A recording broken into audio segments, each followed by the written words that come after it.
ગુજરાતના તમામ ખેડૂતો માટે એક અગત્યની માહિતી આપવા જઈ રહ્યો છું. છેલ્લા એક વર્ષમાં 5 અગત્યની બાબતો તમામ ખેડૂતોને લાગે એવી બાબત છે, તો ધ્યાનપૂર્વક સાંભળી અને સમજી લેજો કે 5 વર્ષ પહેલાં કોઈ પણ વ્યક્તિનું અવસાન થયું હોય અને વારસાઈ ન કરાવી હોય તો 1000નો દંડ છે. દંડ ભલે મામૂલી હોય, પણ તમે વારસાઈ કરાવવા જાઓ ત્યારે નડશે, તો આ દંડની રકમ અચૂક ભરવાની રહેશે, પછી જ વારસાઈ થશે.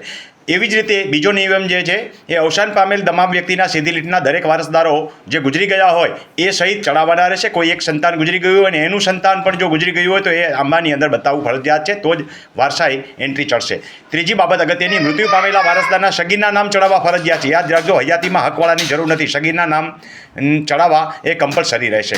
ચોથી બાબત અગત્યની એ છે કે ખેતીની જમીનમાં કોઈ પણ એક ભાગનું બિનખેતી થયું હોય અથવા તો 7 નંબરમાં તમારું બિનખેતી ન થયું પણ બીજો સર્વે નંબર 7 નંબરનો હોય અને બિનખેતીનો સર્વે નંબર જો તમારી ખાતાવહીમાં 8 નંબરમાં બતાવતો હોય તો એ દૂર કરવો પડશે, પછી જ વારસાઈ થઈ શકશે. અને સૌથી અગત્યની વાત છેલ્લી જે છે એ વારસાઈ સિવાય તમામ જગ્યાએ હયાતીમાં હક, વિભાજન અને વહેંચણી માટે ઓજામુક્તિ ફરજિયાત રહેશે. આવી તમામ વ્યક્તિઓની ડિટેલ્સ અને જાતે કામ કરતા શીખવા માટે યુટ્યુબમાં જઈને રમણીકભાઈ કોટડિયા લખજો અથવા ફેસબુકમાં ઓફિશિયલ પેજ જોતા રહેજો, એટલે એમાં તમામ ડિટેલ્સથી માહિતી આપીશ અને તમે તમારી જાતે કામ કરી શકશો આરામથી.